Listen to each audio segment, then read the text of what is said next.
दरअसल खलनायक कौन है। सब अपनी सुविधा से खलनायक करार देने में और खुद को नायक बता देने पर आमदा है।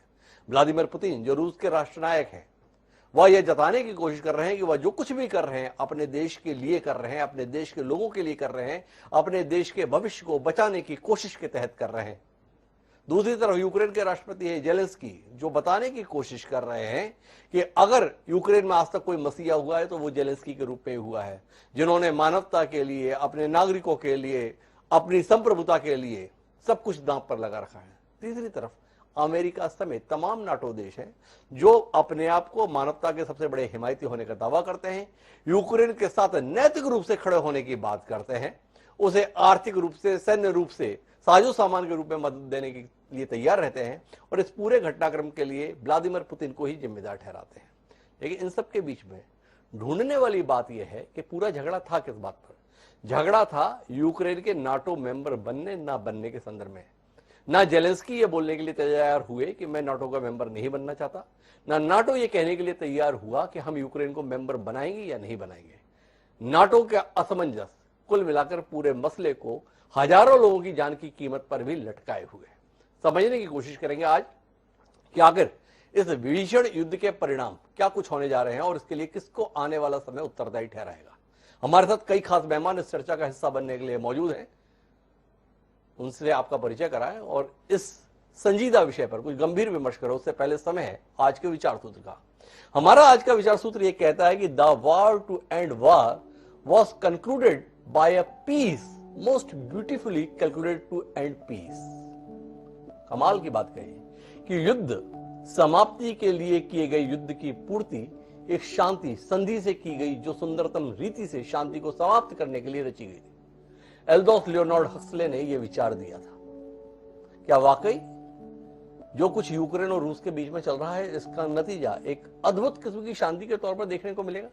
ठीक वैसी शांति जैसी द्वितीय विश्व युद्ध के बाद तकरीबन 75-77 साल दुनिया में बनी रही। इसकी रोशनी में अपनी चर्चा को आगे बढ़ाते हैं। हमारे साथ इस चर्चा का हिस्सा बनने के लिए आज कई खास मेहमान जुड़ रहे हैं।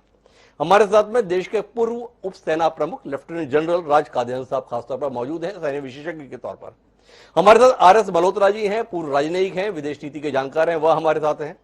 हमारे साथ एक बहुत बड़ा नाम आज इस चर्चा का हिस्सा है कुमार प्रशांत जी के रूप में। जयप्रकाश नारायण जी के साथी रहे हैं, गांधी शांति प्रतिष्ठान के अध्यक्ष हैं, गांधीवादी विचारक हैं। गांधी बुद्ध के बाद हमारी जानकारी के वो शख्स हैं जिन्हें शांति के संदर्भ में पर्याय माना जा सकता है। गांधी होते तो किस दृष्टि से सोचते, इसमें हम कुमार प्रशांत जी से बात करेंगे। हमारे साथ के विक्रम राव जी हैं, वरिष्ठ पत्रकार हैं, किसी परिचय के मोहताज नहीं, और इन सब के बीच में राष्ट्रीय और अंतर्राष्ट्रीय विषयों के जानकार गुरदीप सप्पल जी हैं, जो वरिष्ठ पत्रकार रहे हैं पर वर्तमान में राष्ट्रीय प्रवक्ता हैं ऑल इंडिया कांग्रेस कमेटी के। देश का सबसे पुराना राजनीतिक दल इस पूरी त्रासदी को किस रूप में देखता है, इसके लिए गुरदीप जी हमारे साथ जुड़े हैं। चर्चा की शुरुआत लेकिन मैं राज कादियान साहब से करना चाहता हूं। कादियान साहब से यह समझना चाहता हूं कि युद्ध जिस मुकाम पर पहुंचा हुआ है, बतौर रक्षा विशेषज्ञ वो क्या देख पा रहे हैं, ये जानने में हमारी दिलचस्पी है। तो कादियान साहब, एक तरफ दावा किया जा रहा है कि यूक्रेन कड़ी टक्कर दे रहा है, जेलेंस्की ये बता रहे हैं कि हम आखिरी दम तक लड़ने जा रहे हैं, लेकिन किस बात के लिए लड़ने जा रहे हैं, ये सवाल अपने आप में उत्तर खोज रहा है। शहर के शहर बर्बाद हो रहे हैं, शहर के शहर रूस के कब्जे में आ रहे हैं, सब कुछ तहस नहस होता जा रहा है। इसके बावजूद भी जेलेंस्की जैसे फिल्मों में एक नायक डायलॉग देता है, कमोबेश जेलेंस्की की बातों से वैसा ही बोध होता है। तालियां बजाई जा सकती हैं पर उसके संदर्भ में कोई समाधान मिल रहा हो ऐसा दिखता नहीं। आपसे समझना चाहूंगा, वाकई मसला इतना हल्का है या कुछ और आप देख पा रहे हैं? हिमांशु जी, लड़ाई में सबसे पहली कैजुअलिटी सच्चाई की होती है जी। आपने सही एक्सप्रेशन इस्तेमाल की कि एक तरफ दावा किया जा रहा है जी, जो हम देख पा रहे हैं, जो हम सुन पा रहे हैं, जरूरी नहीं वो सच्चाई हो जी। सच्चाई को तोड़ मरोड़ के भी बताया जा सकता है, ये तो कोई नई बात नहीं है। महाभारत में अश्वत्थ समाज को भी ऐसे मारा गया था, झूठ मूठ का। जो भी हमारे पास समाचार आ रहे हैं, चाहे वो विजुअल्स हो या चाहे लिखित हो, वो सब वेस्टर्न कंट्रीज की तरफ से आ रहे हैं, रशिया की तरफ से बहुत कम आ रहा है जी। इन समाचारों में जेलेंस्की को हीरो बनाया गया है और पुतिन को विलन बनाया गया है। जी। जेलेंस्की अमेरिका के पढ़े लिखे हैं, उनकी विचारधारा उनसे मिलती है और वो पूरे तरीके से अमेरिका, मैं नेटो का नाम नहीं ले रहा क्योंकि नेटो को तो अमेरिका नोज लीड कर रहा है। अमेरिका के खुद तो इन्वॉल्वमेंट है नहीं, उनको तो समुद्र की प्रोटेक्शन है दोनों तरफ से, ना वो एनर्जी की निर्भरता उनकी है रशिया पर। तो वो तो एक किस्म से इस लड़ाई को डायरेक्ट कर रहे हैं और इसमें युद्ध का मैदान है यूक्रेन का। जेलेंस्की को जिस तरीके से एक नेशनल हीरो, एक बहुत बहादुर बनाया गया है, वो शायद सच हो सकता है, सच नहीं भी हो सकता। क्योंकि अगर आप इसको विश्लेषण करें, जब बाइडेन ने उनको फोन किया और कहा कि हम आपको जिंदा निकाल सकते हैं और उन्होंने कहा नहीं, मैं तो लड़ाकू हूँ, यहाँ लड़के मरूंगा अपने देश की सुरक्षा के लिए, ये देश के मनोबल के लिए मैसेज हो सकता है। अगर ये मैसेज सही है कि जेलेंस्की इतने मजबूत हैं, तो बाइडेन जो खुद एक देश के प्रेसिडेंट हैं, वो क्या जाहिर कर रहे हैं कि अगर वो होते तो निकल जाते। तो ये हमको इसको ध्यान से, जो भी प्रोपेगेंडा आता है, आज और खबर आई है कि जो न्यूक्लियर प्लांट है ज़ैपोरिज़िया, उस पर रशिया ने हमला किया है। कोई भी समझदार आर्मी इंसान न्यूक्लियर प्लांट पर हमला नहीं करेगी क्योंकि सबसे पहला असर तो उन्हीं के सैनिकों पर पड़ेगा, फिर रशिया देश पर पड़ेगा। रेडियो एक्टिविटी तो सदियों तक रहेगी। उन्होंने जो कोशिश करी है कि इसको कंट्रोल में लिया जाए, जो कि ले लिया है। ये सबसे बड़ा न्यूक्लियर प्लांट है यूरोप, वेस्टर्न यूरोप के भी 30 से 35% रिक्वायरमेंट यहीं से जाती है। आज तक अगर आज के दिन इस न्यूक्लियर प्लांट को कोई खतरा है, मेरा मानना है वो टेररिज्म का है। यूक्रेन में बहुत सारे लोगों को हथियार दे दिए गए हैं, ना उनमें डिसिप्लिन है, ना उनमें ट्रेनिंग है, और बड़े इफेक्टिव हथियार दिए गए हैं। दूसरी खबर ये भी है कि मर्सनरी भेजे जा रहे हैं यूक्रेन में लड़ने के लिए, जिनको रशिया भाड़े के किराए के सोल्जर बताती है। अगर उनको मौका मिला तो वो ये टेरर अटैक कर सकते हैं, क्योंकि ब्लेम रशिया पर जाएगा। रशिया, मैं नहीं मानता, अगर वो मिसाइल अटैक करना चाहते तो टारगेट मिस हो ही नहीं सकती। अगर वो टीवी टावर जैसे पतले खंबे को उड़ा सकते हैं तो ये तो बहुत बड़ी टारगेट है। आजकल सारे मिसाइल प्रिसीजन गाइडेड होते हैं, पिन पॉइंट पे जाते हैं। तो ये तो अफवाहें फैलाई जा रही है ताकि पुतिन को विलन बनाया जाए। ये लड़ाई तो पावर प्ले है अमेरिका और रशिया के बीच में। अमेरिका नहीं चाहता है कि रशिया उभर के दोबारा सोवियत यूनियन या उसके करीब अपनी ताकत बना सके। जेलेंस्की भी अब कहते हैं, उन्होंने न्योता दिया है पुतिन को कि आप बात करते हैं, हालांकि उनके शब्द और डायलॉग तो टीवी एक्टर के ज्यादा है कि 15 मीटर दूर बैठने की जरूरत नहीं, मैं आपको काटूंगा नहीं। राष्ट्रपति जब बात करते हैं, दूसरे राष्ट्रपति को संदेश देते हैं, ये भाषा तो मेरे ख्याल से शोभा नहीं देती है। पहले जब आप बात करने का मौका था, जब रशिया की सेना इकट्ठी भी हो गई थी और हमले के बादल छाए हुए थे, उस वक्त जेलेंस्की ने क्यों नहीं बात की, क्यों नहीं आश्वासन दिया कि मैं नेटो का मेंबर नहीं बनूंगा, जिसका जिक्र आपने भी किया। पुतिन की तो डिमांड ही वो है, वो नहीं चाहते कि नेटो के देश और उनके साथ उनके मिसाइल मेरे दहलीज पर आके बैठ जाए।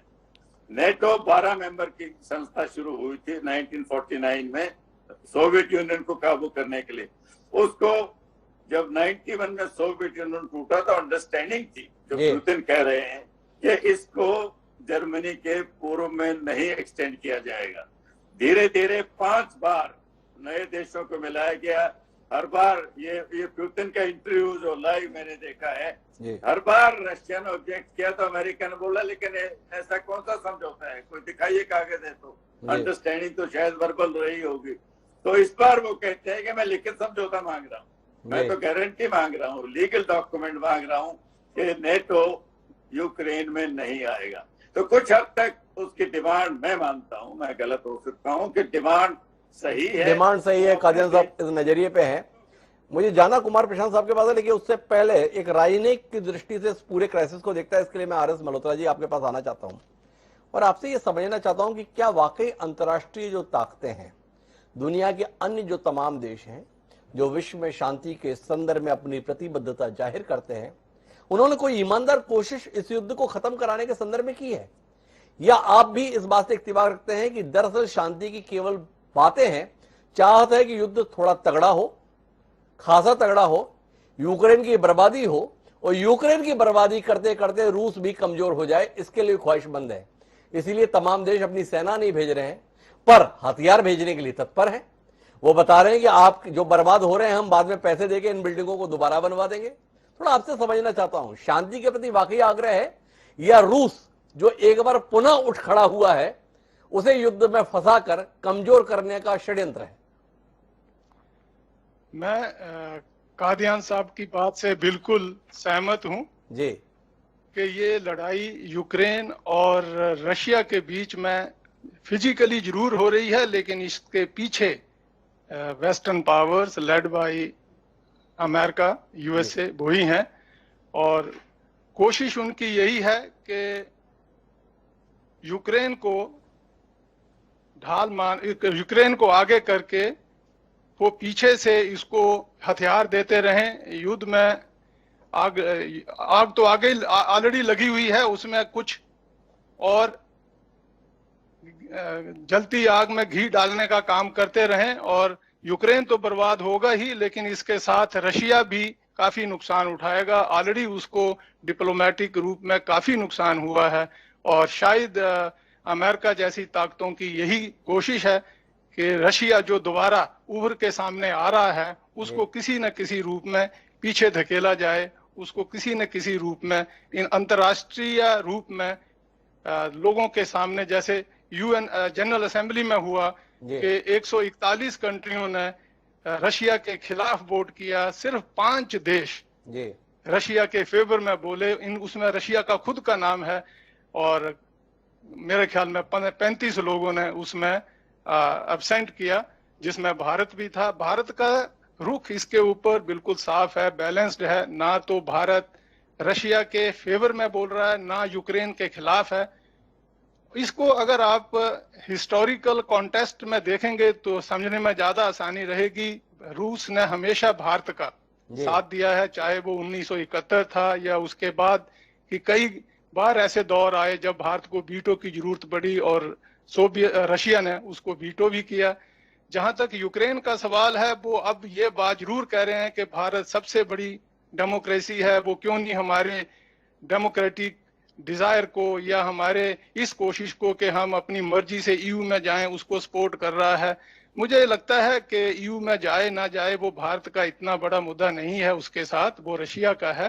पर भारत का एक मुद्दा तो इस रूप में मैं कह ही सकता हूं कि जब हमने 1998 में एटॉमिक धमाके अपनी देश की रक्षा के लिए किए थे, तब आई थिंक यूक्रेन ने हमारे खिलाफ वहां वोट डाला था। यही नहीं आई थिंक जब हमने जब यूक्रेन पाकिस्तान को टैंक देने की टैंक दे रहा था, तो हमने कहा था कि इनको अपने ये टैंक ना दीजिए, तब भी उसने हमारी बात नहीं सुनी थी।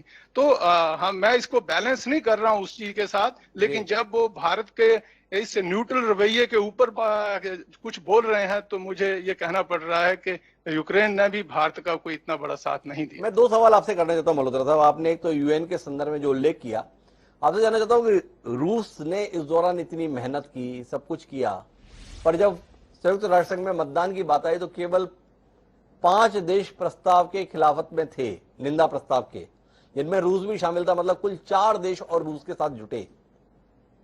क्या रूस वाकई अंतर्राष्ट्रीय राजनीति में इतना अलग थलग पड़ गया है, या अमेरिका का दमखम इतना ज्यादा है कि लोग मन से रूस के साथ होने के बावजूद भी उसके साथ खड़ा नहीं होना चाहते? एक तो बात ये समझनी है। दूसरा, आपसे ये समझना चाहता हूं, पूरा झगड़ा है नाटो की सदस्यता को लेकर। जेलेंस्की इच्छा रखते हैं नाटो का हिस्सा बनने के लिए, पुतिन केवल इतना चाहते हैं कि जेलेंस्की और नाटो कह दे कि हम मेंबर ना तो बनेंगे ना बनाएंगे, पर बनाते नहीं है और युद्ध चलवाते हैं। इस अंतर्राष्ट्रीय राजनीतिक घटनाक्रम को आपकी दृष्टि से देखते हैं, जो मिल नहीं रहा है उस पर हजारों लोग मार दिए जा रहे हैं, और फिर भी लोग ये बोल रहे हैं कि गलत हो रहा है। नहीं, आपकी बात सही है। ये युद्ध फिजिकल रूप में, जैसे मैंने पहले भी कहा, रशिया और यूक्रेन के बीच में हो रहा है, पर इसके पीछे आप देखिए एक सैंक्शंस जैसी चीजें भी आई हैं, जो कि एक किस्म का ऐसे है कि पूरा फाइनेंशियल सिस्टम जितना भी अंतर्राष्ट्रीय रूप में, चाहे ट्रेड है, इन्वेस्टमेंट है, इकोनॉमिक इंटरेक्शन है, उस सब के ऊपर एक किस्म का वेपनाइजेशन हो गया है।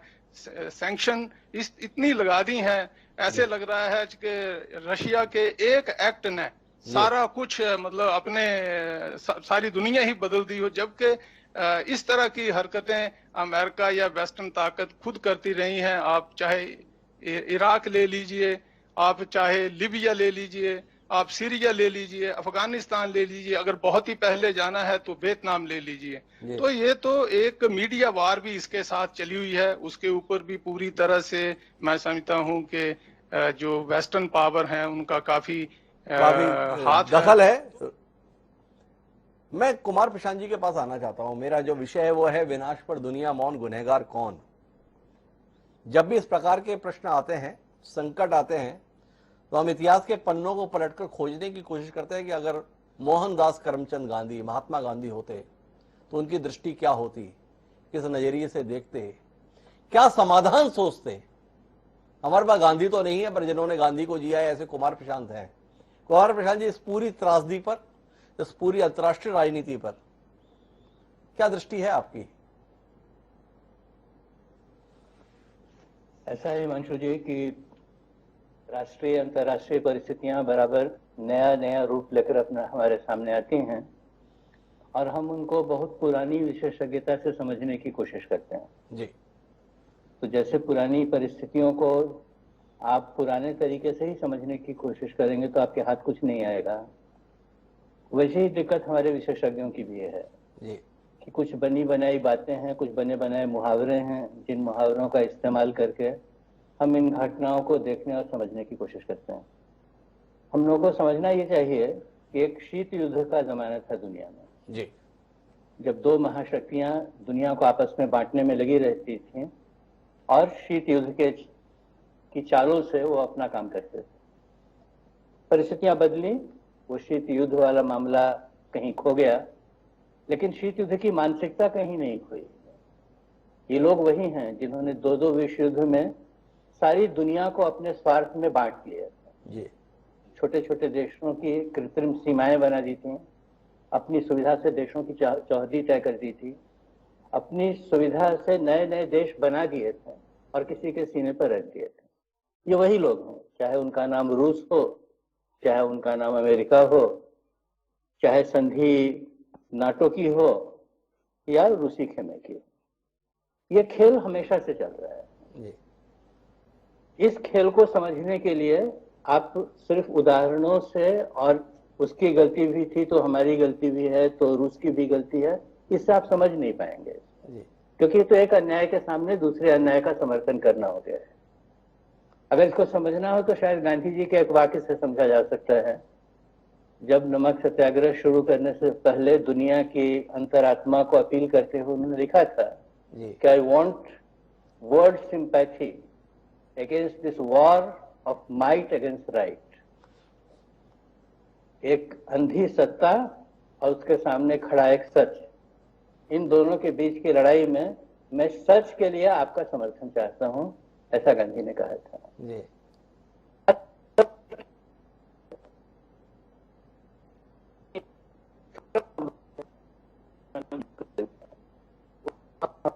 ये निर्णय करने का अधिकार उसको उतना ही है जितना हिंदुस्तान को अधिकार है कि कब वो अमेरिका के साथ जाकर के गला लगाए और कब जाकर रूस की गोद में। इस सब प्रभु राष्ट्रों का ये पूरा अधिकार है। इस कारण से उसको सजा दी जाए और हम कहें कि वो हमारे साथ फलाने समय में हमारे साथ नहीं था, ये उदाहरण कुछ अच्छे नहीं है।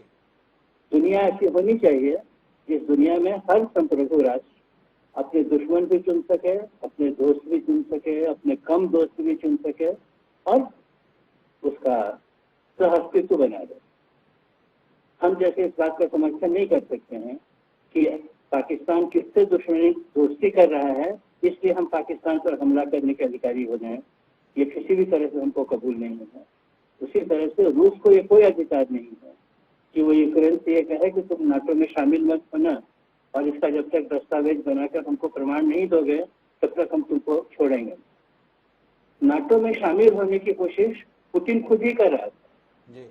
जिस समय पुतिन सत्ता में आए थे वो नाटो का सदस्य बनने की कोशिश में लगे थे, लेकिन जब उनको ये खेल समझ में आया कि नाटो के अंदर जाने का मतलब अमेरिका जहां रखेगा वही रहना पड़ेगा, तब वो उससे बाहर हुए। यानी एक ऐसी दुरभी संधि बनी है जिसमें छोटे छोटे देशों को अपनी मुट्ठी में रखा जा सके। उसमें पुतिन को भी कोई दिक्कत नहीं, लेकिन पुतिन को दिक्कत तब होती है जब उनको लगता है कि मैं भी किसी की मुट्ठी में चला जाऊं। तो ये जो स्वार्थों का खेल है, इस खेल में एक नैतिक पोजीशन लेने की जरूरत है। तो नैतिक पोजीशन ये है कि सच को सच कहेंगे, गलत को गलत कहेंगे।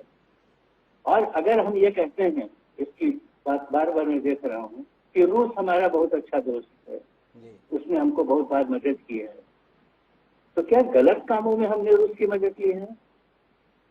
अगर गलत कामों में नहीं ली है तो दोस्ती का तकाजा ये है कि अगर दोस्त गलत काम कर रहा है तो उसको दोस्ती से मना करो, कायरता से नहीं, छुप कर नहीं, वोटिंग से पीछे हटकर नहीं, ये कहा करके कि तुम्हारी दोस्ती के लिए मैं कह रहा हूँ कि तुम गलत कर रहे हो। ये नहीं होना चाहिए। अगर ऐसा होता तो भारत की नैतिक ताकत मजबूत होती। भारत दुनिया के मामलों में बोलने में एक अलग तरह की आवाज सुनाई देता, जो भारत की आवाज अब खो गई। भारत कभी ट्रंप से गला मिलता है और जब वहां अपना स्वार्थ खत्म होता है तो जाकर पुतिन से गला मिलता है। ऐसे दुनिया नहीं चलती, और चलेगी तो महाशक्तियों के बंटवारे से चलेगी। मुझको नहीं लगता है इसमें कोई सम्मान भी है और कोई स्वतंत्रता भी। तो आपने गांधी की चूंकि बात कही, इसीलिए मैंने माइट और राइट का वो उदाहरण आपको दिया, जो एक लकीर की तरह अंतर्राष्ट्रीय सवालों में खड़ा है।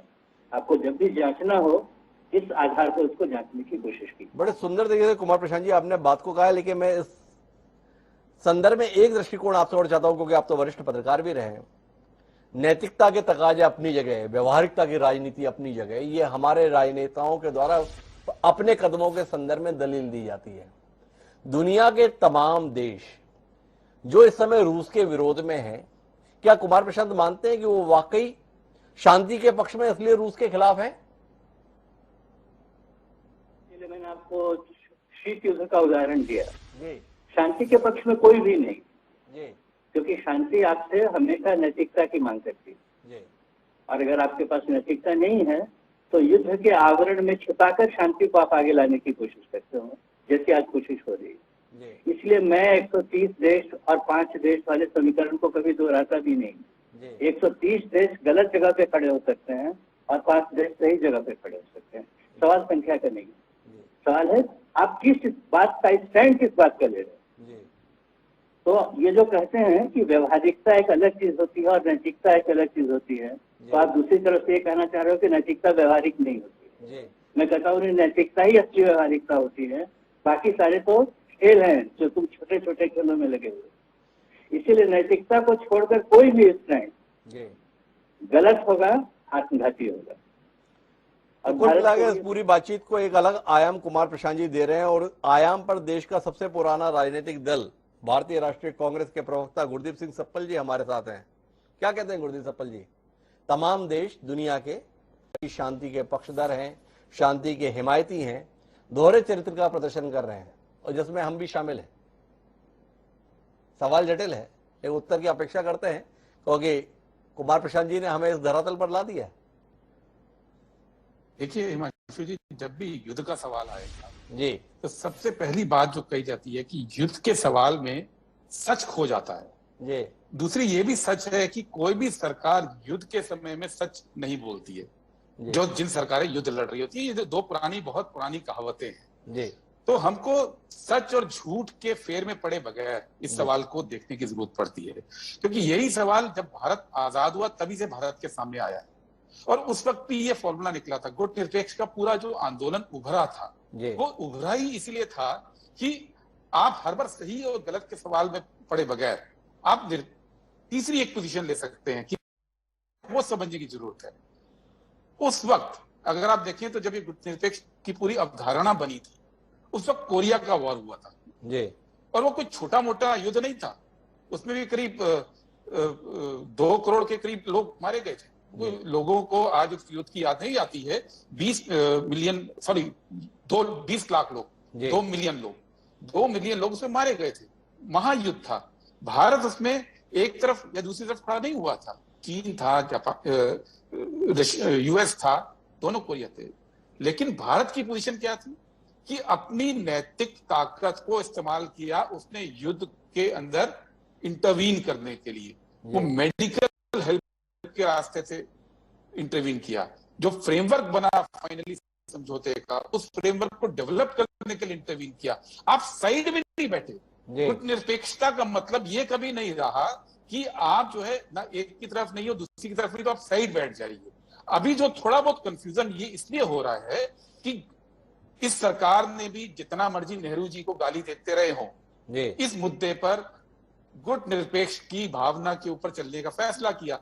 लेकिन उस भावना को नैतिकता के साथ अगर आप नहीं चलेंगे और अगर आप नैतिक बल के साथ उसको आगे नहीं चलाएंगे तो हमेशा आपको ये लगेगा कि हमारा कोई रोल नहीं है। इसीलिए आज जब भारत के 20,000 छात्र भी वहां फंसे हैं ना, तब भी हमारा रोल नहीं है। हम कहते हैं हमारा रशिया के साथ भी अच्छा संबंध है, हमारा यूक्रेन के साथ भी संबंध है। दोनों के राष्ट्रपति हमारे प्रधानमंत्री जी के साथ डायरेक्ट टच में है, लेकिन हम अपने छात्रों के लिए सेफ पैसेज इंश्योर नहीं कर पा रहे हैं। तो जो भारत की ओरिजिनल गुटनिरपेक्ष की अवधारणा थी वो ये नहीं थी। वो ये थी कि आप अपने नैतिक बल को इस्तेमाल करके किसी एक का पक्ष लिए बगैर पुल बन सकते हैं। ये बार बार भारत ने करके दिखाया था। लेकिन अभी क्या हो रहा है कि अभी आप ये तो तय बात है कि भारत के संबंध यूएस के साथ पिछले कुछ दशकों में बहुत अच्छे हुए, सामरिक संबंध भी हुए, इसमें तो कोई दो राय नहीं है। और अभी अचानक से लगा कि अगर हम बिल्कुल रशिया के साथ नहीं जाएंगे तो रशिया चीन इकट्ठे होते हैं।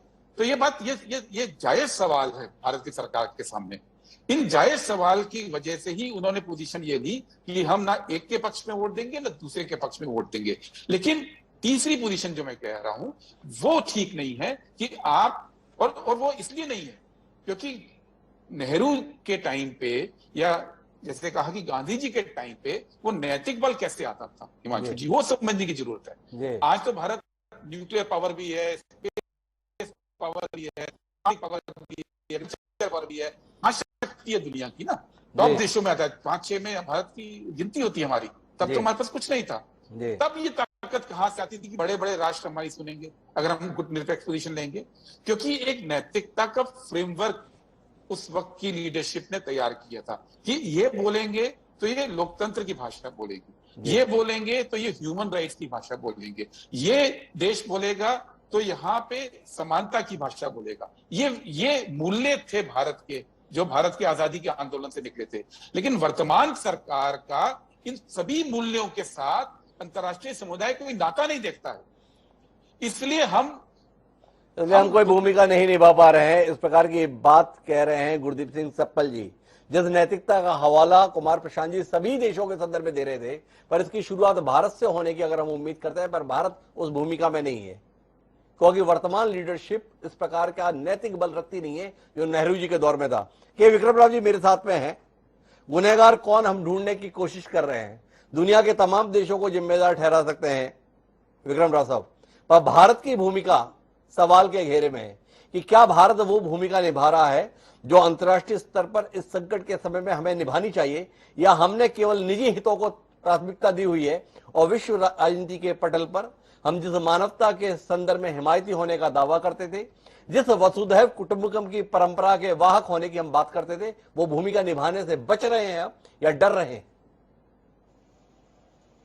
हिमांशु भाई, आपके सवाल के जवाब देने के पहले जी मैं जरा इस अंतर्राष्ट्रीय विषय को स्थानीय विषय बता दूं। जी आज हमारे उत्तर प्रदेश के चुनाव से भी संबंधित होगा यूक्रेन का मसला। जी यूक्रेन अब अंतर्राष्ट्रीय नहीं रहा। आज नरेंद्र मोदी ने पूर्वी उत्तर प्रदेश को तमाम छात्र छात्राओं को बताया ये यूक्रेन से लौट के आए हैं और उन सब के दुख दर्द सुना। उनका ये भी एक चुनावी तरीका था क्योंकि राहुल गांधी बड़े जबरदस्त हमला कर रहे थे नरेंद्र मोदी पे कि आपने उपेक्षा की है भारतीयों की यूक्रेन में, तो वही जवाब देने के लिए ये आपके श्रोताओं को, दर्शकों को सूचना के लिए बता रहा हूँ। अब मैं थोड़ी बात करूँ नैतिकता की। बड़ा अच्छा सवाल उठाया आपने। बापू अगर आज होते तो क्या होता? मैंने बापू को देखा है, सेवाग्राम में रहा हूँ। बापू राजनीति शास्त्र का छात्र होने जाते, बापू को पढ़ा मैंने। बापू होते तो उनकी आवाज में दम होता, वो नैतिकता का दम था। क्या हुआ? बड़े नेहरू की तारीफ कर रहे थे। अरे ये जो गुजराती प्राइम मिनिस्टर है, ये तो केवल तटस्थ रह गया। जब बुदापेस्ट के, प्राग के सड़कों पर निहत्थे लोगों को मार रही थी रूसी टैग, रूसी अत्याचारी लोग, साम्राज्यवादी लोग, तब नेहरू ने वोट दिया था इसके पक्ष, रूस के पक्ष में, यूनाइटेड नेशंस में रक्षा की थी, हंगरी पर, चेकोस्लोवाकिया पर। और वही नेहरू वियतनाम के बारे में अमेरिका के खिलाफ बोले। ये नैतिकता है? बापू बोलते तो नैतिकता थी, जो सोचते हो करते हो, दोगलापन नहीं था। ये बात है, ये ऐतिहासिक तथ्य। कम से कम ये आदमी तटस्थ तो रहा, हमारी इज्जत तो बची कि हम रूस के साथ नहीं है। और दूसरी बात, जैसे आपने शुरू में कहा था हिमांशु भाई, थोड़ा हम इसमें भी गौर कर ले। हमें राष्ट्र हित आधार होता है विदेश नीति का। जी आप जानते हैं इजराइल के साथ हम लोग इतना नुकसान था, 40 साल संबंध नहीं बनाया। मुरारी जी भाई ने तो यहाँ तक कहा था अगर मोशे दयान के बारे में बता दे, हमारी सरकार ने बीजेपी जनता पार्टी, कहा था उन लोगों ने। इतने डर, इतनी दहशत थी इजराइल के बारे में। क्यों? कि आप एक वोट बैंक चाहते भारत का, वो नाराज हो जाएगा। ये नैतिकता का है। सच को सच कहना नैतिकता होती। बापू ने यही सिखाया था इस देश के मुसलमानों को कि मारेंगे नहीं, मानेंगे नहीं, ये था। तो किस नैतिकता की बात करें? आज हमारा स्वार्थ है, कश्मीर बचाना है। कश्मीर चला जाएगा। इमरान गए थे वहां, हिमांशु भाई आपने देखा होगा क्या सौदा करने गया था कि इंडिया का वीटो खत्म कर दो, हम निपट लेंगे कश्मीर में। ये वो आदमी हम लोगों को धोखा देने के लिए, परेशान करने के लिए गया था। ये तो भला हो कि हम लोग तटस्थ रह गए। और मान लीजिए हम लोग वोट दे रहे थे अमेरिका के पक्ष में, तो क्या होता? अगले बार कश्मीर में यूएन की सेना आ जाती, वीटो नहीं होता। तो थोड़ा तो सोचा चाहिए। परोपकार है, ठीक है, लेकिन परोपकार विदेशी नहीं होता है। और अगर होता है तो बापू सरगी, वो तो देव पुरुष थे, उनकी आवाज थी माइट अगेंस्ट माइट, कहा था कांप के लोग। तो वो नैतिक बल चाहिए कि विक्रम राव जी का कहना है राष्ट्र हित के साथ समझौता कैसे कर सकते हैं, ये दिक्कतों के संदर्भ में बात कर रहे हैं। लेकिन मैं वापस विषय को मुख्य उस पर लेकर आता हूं और राज कादियान साहब वापस आपके पास आना चाहता हूं। एक बात बड़े चढ़कर इस समय प्रचारित की जा रही है कि रूस बड़ा गलत कर रहा है। देखिए, रिहायशी इमारतों को निशाना बनाया जा रहा है, स्कूलों को निशाना बनाया जा रहा है। इस बात पर भी सवाल उठाए जा रहे हैं कि रूस में अगर इतना दमखम था तो अब तक कब्जा क्यों नहीं कर लिया, कहां ठिठक गया? थोड़ा आप सैन्य पहलू को हमसे साझा करेंगे कि युद्ध में रूस की स्टैंडिंग कहां है? क्या वाकई यूक्रेन कड़ी टक्कर दे रहा है या यूक्रेन अपना विनाश कराता जा रहा है? एक के बाद एक चमचमाते शहर खंडहर होते जा रहे हैं और कुल मिला के एक बंजर जमीन रूस के हिस्से में देने की कोशिश की जा रही है क्या ये? हिमांशु जी, ये भी वेस्टर्न मीडिया की क्रिएशन है, जिन्होंने कहा था कि रूस 4 दिन के अंदर अंदर यूक्रेन पर कब्जा करना चाहता था, लेकिन वो नहीं कर पाया जी। यह सच है या नहीं है? अगर हम कल पुतिन और मैक्रोन की मीटिंग में जो निकला है उसका देखें, पुतिन ने कहा है कि हमारा युद्ध बिल्कुल हमारी योजना के मुताबिक चल रहा है जी। दूसरा ये भी समाचार आया है कि वो 15 दिन के अंदर कैप्चर करने की उनकी योजना थी। तो ये तो हमारा वो जो माइंड मोल्डिंग होती है पब्लिक ओपिनियन, उसके लिए वेस्ट कह रहा है कि भाई पुतिन के लोग बड़े मजबूती से लड़ रहे हैं, रशिया के आर्मी को रोका हुआ है। जब उनका 40 मील लंबा कॉन्वॉय कीव के दक्षिण में रुका हुआ था कि बताया गया कि इसको आने नहीं दे रहे आगे। लेकिन दरअसल बात ये भी आई है कि वो मौका देना चाह रहे थे कीव के निवासियों को कि आप अगर निकलना चाहते हो वार जोन से तो जा सकते हो, जैसे 1 मिलियन लोग चले गए हैं उनके पोलैंड वगैरह पश्चिमी देशों में। देखिए ये दोनों एक ही खून के पैदाइश हैं। पहले अगर हम पुरानी हिस्ट्री देखें तो रशिया की कैपिटल कीव होती जी, और ये दोनों एक ही स्लाविक रेस के डिसेंडेंट हैं। तो रशियन जान के सिविलियन को मारेंगे ये बात फिट नहीं बैठती, ना उनको लड़ाई में कोई फायदा मिलता है सिवाय बदनामी के। वो तो मिलिट्री टारगेट को पहले हिट किया है, लेकिन कीव को कैप्चर करना बहुत आवश्यक है। अगर आपने देश को कैप्चर करना है तो उसकी राजधानी को पकड़ना पड़ेगा, जहां उनकी पॉलिटिकल सीट है, जहां उनकी मिलिट्री सीट है। और उसको करने के लिए बिल्ट अप एरिया है, काफी 30 लाख की आबादी है उसकी। तो वो कोशिश उनकी यही होगी कि कम से कम कैजुअलिटी की जाए। बड़े शहर को कैप्चर करने के लिए आपको हर गली में लड़ने की जरूरत नहीं होती है, वो तो बड़ा एक्सपेंसिव होगा। तो आप घेरा डालेंगे, जो 8-9 सड़कें वहां से निकलती हैं उन सबको ब्लॉक करेंगे, उनकी बिजली बंद करेंगे, उनकी गैस बंद करेंगे, वो खाना नहीं ले पाएंगे, बिजली बंद होगी तो मोबाइल फोन भी चार्ज नहीं करेंगे, ताकि लोग तंग आके सरेंडर करें। यही पॉलिसी होती है जिसमें कम से कम कैजुअलिटी लेके समय लग जाता है कुछ दिन का। लेकिन ये मानना है कि रशियन जान के यूक्रेनियन को मार रहे हैं, मैं नहीं समझता ये इसमें कोई ज्यादा बड़ा महत्वपूर्ण पहलू राजकर्ता साहब हमसे साझा कर रहे हैं कि रूस की रणनीति कम से कम नागरिकों के हताहत होने की कीमत पर कीव पर कब्जा करने की है, जिसके तहत घेरा डालकर वो हालात बनाए जा रहे हैं जिसमें आत्मसमर्पण के हालात बने। लेकिन काजल साहब एक पहलू और जो आपसे समझना चाहता हूं, वो क्या जेलेंस्की की इस बात में कोई दम है कि अब तक हम रक्षा कर रहे थे अब आक्रमण करेंगे? क्या वाकई ये हालात हैं कि जेलेंस्की आक्रमण कर सके या यूक्रेन आक्रमण कर सके? एक सवाल। दूसरा आपसे जानना चाहता हूं, उन्होंने 2 बड़े फैसले लिए, जेल में जितने कैदी थे उन सबको छोड़ दिया हथियार देके। क्या ऐसे जेल से छोड़े हुए कैदी एक सुव्यवस्थित सेना से मुकाबला कर सकते हैं? दूसरा सवाल। और तीसरा उनका दावा है कि दुनिया से 16,000 लोग आए हैं यूक्रेन के लिए लड़ाई लड़ने के लिए। इस दावे में दम। 3 पहलुओं पर बतौर सैन्य विशेषज्ञ आपकी टिप्पणी। देखिए, पुतिन का उद्देश्य जो मैं समझ सकता हूं वो जेलेंस्की को मारना नहीं है, किसी इंडिविजुअल को मारना नहीं है जी। वो तो रशिया के हितों को आगे करने के लिए पुतिन पे कब्जा करना जरूरी है। वरना ये कल को एक रेजोल्यूशन पास कर देंगे कि हम नेटो की मेंबरशिप के लिए अप्लाई करते हैं जी। वो इंडिविजुअल जेलेंस्की को क्या होता है, वो पकड़े जाते हैं, पकड़े तो नहीं जाएंगे, वो जिंदा रहते हैं या मरता रहे, इसमें लोगों को दिलचस्पी नहीं है, ना इसमें पुतिन को दिलचस्पी है जी। तो ये तो लड़ाई उनका काम है, कब्जा करना देश पर। वो डीमिलिटराइज करना चाहते हैं।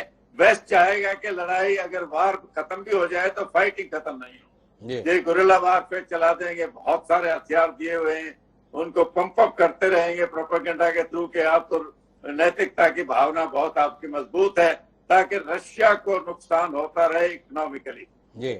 जेलेंस्की के या यूक्रेन के लोगों की इतनी चिंता किसी को नहीं है, तो पावर प्ले है। वो चाहते हैं कि रशिया को इतना कमजोर कर दिया जाए कि अगले कुछ दशकों तक रशिया दोबारा ये सपना ना ले सके कि हम सोवियत यूनियन के बराबर दोबारा करना चाहते हैं। तो ये सब प्रोपेगेंडा। जेलेंस्की कहते हैं तो यूरोप को कैप्चर करेंगे, हमारे बाद ये 3 बाल्टिक कंट्रीज को कैप्चर करेंगे। इसमें तो जो प्रोपेगेंडा की बात है, जो लड़ाई में साइकोलॉजिकल वारफेयर हमेशा होता है, सब करते हैं। तो जेलेंस्की इंडिविजुअली कोई दुश्मनी नहीं हो सकती पुतिन की, ना उनको फायदा है। बड़े महत्वपूर्ण टिप्पणी काजल साहब लगभग उस निष्कर्ष पर हैं जो हमने शुरुआत में उल्लेखित किया था कि यूक्रेन की कीमत पर रशिया को कमजोर किया जाना यह पश्चिमी देशों की एक रणनीति बनी और जेलेंस्की एक राष्ट्रनायक बनने की कोशिशों के तहत अपने देश का बेड़ा गर्क करा दे रहे हैं। मैं मल्होत्रा साहब आपके पास 2 विषयों को लेकर आना चाहता हूं। एक तो कुमार प्रशांत साहब ने इस बात की पीड़ा साझा की कि जो एक नैतिक बल का प्रदर्शन हमारे को करना चाहिए था, हम करने से क्यों चूक गए। क्या वाकई जो दावा किया जा रहा है हमारे तमाम पैनलिस्ट के द्वारा, ये देश के द्वारा, कि हम इसमें तटस्थ हैं, वाकई हम तटस्थ हैं कि हम यूक्रेन के खिलाफ खड़े हैं, या सीधे शब्दों में कहें तो हम रशिया के एजेंडे के साथ खड़े हैं। हम हर वो कदम उठा रहे हैं जिसमें रशिया को मदद मिलती है। हम हर उस कदम के संदर्भ में अपने आप को पीछे हटा लेते हैं जो रशिया के खिलाफ जाता हुआ दिखता है। क्या कहते हैं आप? से सहमत नहीं हूं कि इंडिया ने हर कदम ऐसा उठाया है जो यूक्रेन के अगेंस्ट है और रशिया के फेवर में है। जी। आपको पता होगा कि हमारे जो परमानेंट रिप्रेजेंटेटिव हैं उन्होंने डिबेट में यही कहा था कि भारत जो है वो किसी भी देश की सॉवरेनिटी और टेरिटोरियल इंटेग्रिटी के भंग होने के फेवर में नहीं है। तो वो सीधा ही रशिया के ऊपर ही था कि आप प्लीज जो आपने ये एक्शन लिया है वो ठीक नहीं है। अब बात यह है कि अगर आप इस बात को और आगे ले जाते हैं तो हर सरकार इस रूप में काम करती है कि भारत का हित कहाँ पे है। शायद इससे ज्यादा अगर हम इस चीज को ट्विस्ट करने की कोशिश करें जो कि वेस्टर्न पावर चाहती हैं कि हम उनके जो रेजोल्यूशन पास हुआ उसके साथ जाते तो शायद हमारे नेशनल इंटरेस्ट में ये बात नहीं थी। तो भारत सरकार ने वो बात नहीं की, हमने न्यूट्रलिटी रखी। जो नॉन अलाइंड की बात करते हैं वो उसके ऊपर भी ठीक उतरती है। तो मैं नहीं समझता कि ये मेरा एक सीधा सवाल है आपसे। आपने ये कहा कि हमने कहा तो सही संयुक्त राष्ट्र संघ में हम संप्रभुता देश के संदर्भ में सम्मान करते हैं, क्या आपने कहीं पर भी ऐसा कोई बयान, ऐसा कोई तथ्य देखा जिसमें यह कहा हो कि ये यूक्रेन पे हमला हुआ गलत हुआ? सीधा सवाल। नहीं, क्या भारत सरकार के स्तर पर ऐसी कोई अभिव्यक्ति कहीं पर भी है जिसमें यह स्पष्ट होता हो कि ये हमला हुआ गलत हुआ? ये तो पुतिन के बयान के साथ ही है। हम पुतिन भी तो कह रहे हैं कि हमारा यूक्रेन पे कब्जा करने का कोई इरादा नहीं है, हम तो नवनाजीवाद जो है उनको समाप्त करने के लिए मसीहा बनकर उतरे हुए हैं। तो मसीहा के साथ ही नहीं हुए हम। पुतिन ने भी कहा हम कोई संप्रभुता का उल्लंघन नहीं कर रहे हैं। कह रहे हैं कि हम वो बोलें जैसे यूके बोलेगा या मान लीजिए यूएसए बोलेगा, तो वो तो सबको अपने अपने नेशनल इंटरेस्ट में ही बात करनी है और इस लिहाजे से बात करनी है कि बात आपकी कही भी जाए, सुनी भी जाए और किसी को अननेसेसरी ऐसा भी ना लगे कि अब हम अननेसेसरी किसी की टो के ऊपर पैर रख रहे हैं। वो तो फिर अपने नेशनल इंटरेस्ट को ही, अब ये बात गांधीवादी जो बात है ना वो शायद यहाँ पे पूरी तरह से मैं मानता हूँ नहीं उतरेगी। बट अगर भारत का हित देखना हो तो हमारी सरकार ने जो भी वहां कदम उठाया है वो भारत के हित के लिए ही उठाया है।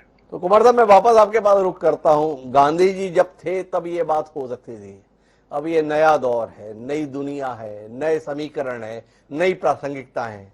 अब गांधी जी की दृष्टि से कैसे चले, दिक्कत है। आपसे मैं सवाल करना चाहता हूं लेकिन बीच में हस्तक्षेप करने जा रहे हैं गुरदीप सप्पल जी। एक बार सुन लेता हूं गुरदीप जी क्या कहना चाहते हैं, फिर जाके कुमार प्रशांत जी से गुरदीप सप्पल जी के हस्तक्षेप को शामिल करते हुए टिप्पणी लेते हैं। जी गुरदीप जी, आप कुछ कहना चाह रहे थे? पहले जवाब ले लीजिए, मैं उसके बाद बोलता हूँ, प्लीज। हस्तक्षेप नहीं है जी। जी प्रशांत जी। जी प्रशांत जी। करने के लिए हाथ उठाया था उन्होंने जी, लेकिन ठीक है, मैं सिर्फ इतना ही कह रहा हूँ। मल्होत्रा जी से भी कहना चाहता हूँ और अपने सारे पैनलिस्टों से कहना चाहता हूँ कि गांधी जी को बोझ की तरह कंधे पर रखने की जरूरत नहीं है। आप एक बार ये कह दीजिए कि इस बोझ को हम उतार देना चाहते हैं क्योंकि इसके साथ चलना संभव नहीं और हम चल भी नहीं रहे। लेकिन हम चाहते ये हैं कि जहाँ मौका मिले वहाँ गांधी का कवच पहन लिया जाए और जहाँ मौका न मिले वहाँ पर अपनी व्यवहारिकता की बात की जाए। व्यवहारिकता और गांधी जी दो चीजें नहीं हैं। गांधी जी पूर्ण व्यवहारिक व्यक्ति थे और व्यवहारिकता से ही इन चीजों को देखते थे। अगर सोचना है तो सिर्फ इतना सोचिए कि एक चूहा अगर एक बिल्ली से लड़ता है तो क्या वो मूर्खता करता है? वो जानता है कि इस बिल्ली से हम जीत नहीं पाएंगे, लेकिन अपने पूरे दम से वो लड़ने की कोशिश करता है और मारा जाता है। उस मारे जाने में शान भी है, उसके स्वतंत्र अस्तित्व को रेखांकित करने की कोशिश भी है। तो जो कमजोर है वो हमेशा बेवकूफ होता है बड़ों से लड़ने में, ऐसा मानने की जरूरत नहीं है। ऐसा हम मानते तो शायद हम अपनी आजादी की लड़ाई नहीं लड़ पाते, क्योंकि हम तो महाशक्ति के साथ लड़ रहे हैं। लेकिन हम लड़े भी, उससे जूझे भी और उसको हटाया भी। मैं किसी की इस तरह की तुलना में विश्वास ही नहीं करता हूँ जो ये कहता है कि व्यवहारिक राजनीति कोई अलग चीज होती है और देश हित कुछ अलग चीज। एक कमजोर और खोखला देश एक मजबूत विदेश नीति कभी नहीं बना सकता। इस बात को पत्थर की लकीर की तरह हमको समझना चाहिए। हम लोगों की तटस्थता की जो नीति थी, गुटनिरपेक्षता की जो नीति थी, जो बहुत सही रास्ते से चली थी, लेकिन वो भटकी क्यों? क्योंकि हम उस नैतिकता का जो बोझ था वो उठाने से घबराने लगे। इसीलिए हमने फिर पाले बदलने की कोशिश की और धीरे धीरे गुटनिरपेक्षता की हमारी नीति एक मजाक में बदल गई। तो हमको समझना ये चाहिए कि हम पश्चिम के प्रस्ताव का समर्थन करें, ये कोई भी समझदार आदमी क्यों कहेगा? क्या पश्चिम का प्रस्ताव और रूस का प्रस्ताव, इसके बीच कोई तीसरा प्रस्ताव नहीं है जो भारत का प्रस्ताव हो सकता था? आप या तो इस खेमे में जाएं या उस खेमे में जाएं, ये लाचारी उनकी है जो कभी विकल्पों पर विचार नहीं करते। भारत कह सकता था कि यूक्रेन पर रूस का हमला बिल्कुल गलत हुआ है, लेकिन यूक्रेन को सौदेबाजी का हथियार बना के नाटो जो करने की कोशिश कर रहा है, भारत उसका भी समर्थन। तब तो भारत की आवाज आ जाती, भारत की पोजीशन बन जाती। लेकिन उसके लिए ज्यादा हिम्मत की और ज्यादा कल्पनाशीलता की जरूरत है। जो मैंने शुरू में कहा कि जो पुराने रटे रटाए फार्मूले हैं, उन्हीं फार्मूलों से समस्या को समझने की कोशिश मत कीजिए। मैं हिमांशु जी एक बात और भी कहना चाहता हूँ, जिसकी बहुत तकलीफ है। हम सब लोग बहुत कह रहे हैं कि भारत सरकार अपने बच्चों को वहां से निकालने में लगी हुई है। प्रधानमंत्री कह रहे हैं हम तो रात दिन लगे हुए हैं कि उनको बाहर निकाल रहे हैं। मेरे मन में सवाल यह है कि जो वहां छूट जा रहे हैं वो किनके बच्चे? यूक्रेन के बच्चे किसके हैं? उनसे हमारा कोई नाता नहीं है। जब यूक्रेन शांत था, संपन्न था, युद्ध में नहीं पड़ा था, तो उसके समाज की हैसियत में हिस्सा बटाने हमारे 20,000 बच्चे वहां पहुंच गए, वहां की सुविधा का लाभ उठा रहे। और जब खतरा आया तो हम तुरंत अपने लोगों को निकालने में लगे। ये एक बहुत ही कमजोर और कायर मानसिकता है। मैं ये नहीं कहूंगा कि बच्चों को मर जाना चाहिए, लेकिन हम लोगों को ये सोचना चाहिए कि वही बच्चे जिन यूक्रेनी बच्चों के साथ कल पढ़ रहे वो मर रहे हैं। तो क्या भारत सरकार को ये नहीं कहना चाहिए कि सबसे पहला काम तो युद्ध बंद करने का है, क्योंकि किसी का भी बच्चा बन, फिर हम बैठ करके देखते हैं क्या रास्ता निकलते। ये एक तीसरी आवाज थी जो भी इस समय उठाई जा सकती, लेकिन वो भी हम नहीं उठा पा रहे, और एक क्रॉस द टेबल कोई नहीं उठा रहा। मैं तो भारत के विपक्ष की आवाज सुनना चाहता हूं कि कोई तो बोले कि क्या कह रहे हो भाई, लेकिन कोई नहीं बोलता है। और फिर हम बड़ी आसानी से गांधीवाद तो भी नहीं चलेगा, वो तो नहीं, गांधीवाद तो समझा ही नहीं आपने। गांधीवाद ही चलेगा अगर चल सकेगा खुद को, नहीं तो ये तो रटी रटाई फैक्ट्री चल रही है, इसमें पिसते रही है। भारत की एक अलग आवाज की अपेक्षा कुमार प्रशांत जी गांधी दर्शन के अंतर्गत खोज पा रहे हैं।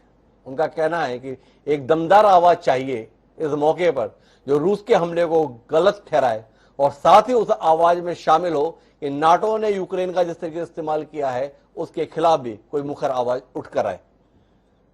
मैं जाना चाहता हूं गुरदीप सिंह सप्पल जी के पास में। सप्पल जी बीच में हस्तक्षेप करने जा रहे थे, लेकिन उन्होंने फिर चाहा कि पहले कुमार प्रशांत जी की बात हो जाए। जी सप्पल जी, आप क्या कहना चाह रहे थे?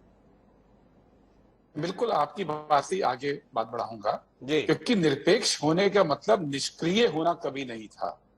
और चूंकि हमारी मौजूदा सरकार की दुविधा है कि वो निष्क्रिय है और उसको नैतिकता का आवरण अब पहनाने की जरूरत है, हम उसके फैसले पे क्वेश्चन नहीं लगा रहे हैं। मैं अभी विक्रम राव जी को सुन रहा था तो उन्होंने कहा नेहरू ने के टाइम पे चेकोस्लोवाकिया पे जब टैंक गए, हंगरी में टैंक गए, तो हमने प्रस्ताव में रशिया का साथ दिया। ये बात सच है। 1956 में जब हंगरी पे अटैक हुआ तो भारत ने उस प्रस्ताव का विरोध नहीं किया था जो रशिया सोवियत यूनियन के खिलाफ आया था। और उसी साल स्विस नदी के कैनाल के ऊपर जब अटैक हुआ इजिप्ट पर, फ्रांस का, इंग्लैंड का, इजराइल का, तो हमने खुलकर स्टैंड लिया था।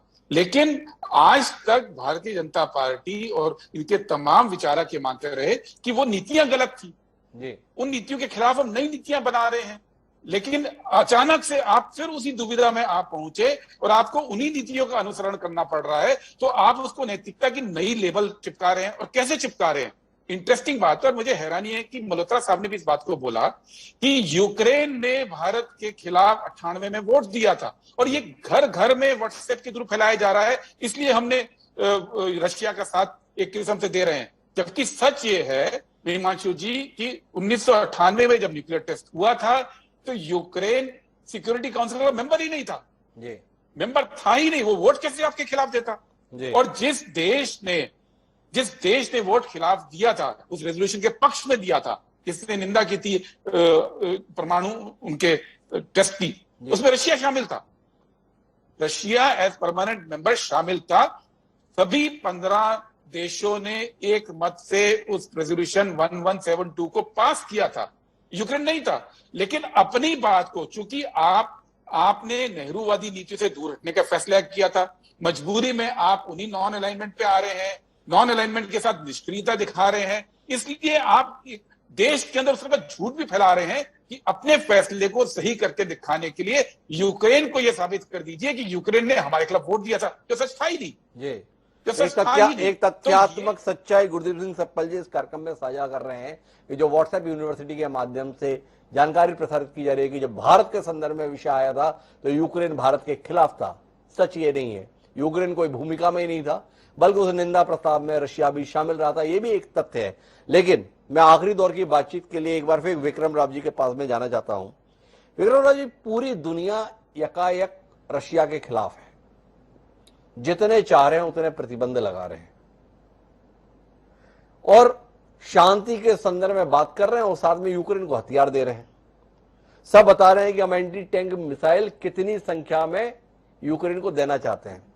बतौर पत्रकार आपसे जानना चाहते हैं, क्या दुनिया ने तय कर लिया है कि यूक्रेन नाम का कोई राष्ट्र इमारतों की शक्ल में अस्तित्व में रहना नहीं चाहिए? जब तक रूस पूरी तरीके से जमीन को समतल नहीं बना देगा तब तक ये पश्चिम देश चैन से नहीं बैठेंगे।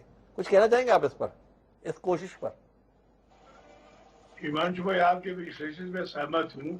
ये पश्चिमी राष्ट्र स्वार्थी है, नपुंसक है, ये सत्य के साथ खड़े नहीं रह सकते हैं, इनका इतिहास रहा है।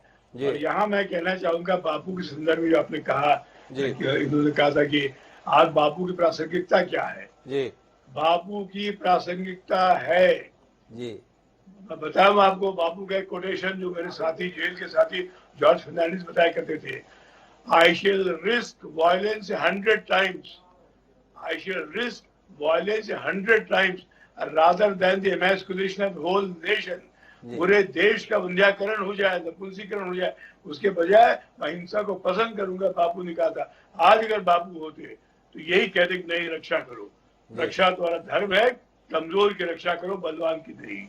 ये बापू ने कहा। आज प्रासंगिक है, केवल समझने की कोशिश करना होगा हम लोगों को, केवल समझने की कोशिश करना है हमको। इस बात को एक विक्रम राव जी का कहना है। मैं आखिरी टिप्पणी के लिए राजकारण साहब आपके पास वापस आना चाहता हूं और समाधान सैन्य रास्ते से क्या निकल कर आने वाला है, इसके संदर्भ में कोई दृष्टि आपकी जा रही है कादिर साहब कि आखिरकार जो कुछ चल रहा है डिप्लोमेटिक कोशिशें कहीं पर भी युद्ध को खत्म कराने के लिए नहीं है। कोई भी राष्ट्र गंभीरता से इस युद्ध का समापन कराने की कोशिश में नहीं है, आर या पार के ही हालात बनाने की कोशिश में। पश्चिमी देश जिस प्रकार से सैन्य सामान और साथ में धन की उपलब्धता कराने का आश्वासन दे रहे हैं, वो कुल मिलाकर ये बताने के लिए है कि यूक्रेन तुम्हें पीछे नहीं हटना है, रशिया लड़ रहा है, तुम्हें भी लड़े रहना है, हम पीछे खड़े हैं तुम्हें सामान देने के लिए। ऐसी परिस्थिति में समाधान या इसका अंत क्या देख पाते हैं कादिर साहब?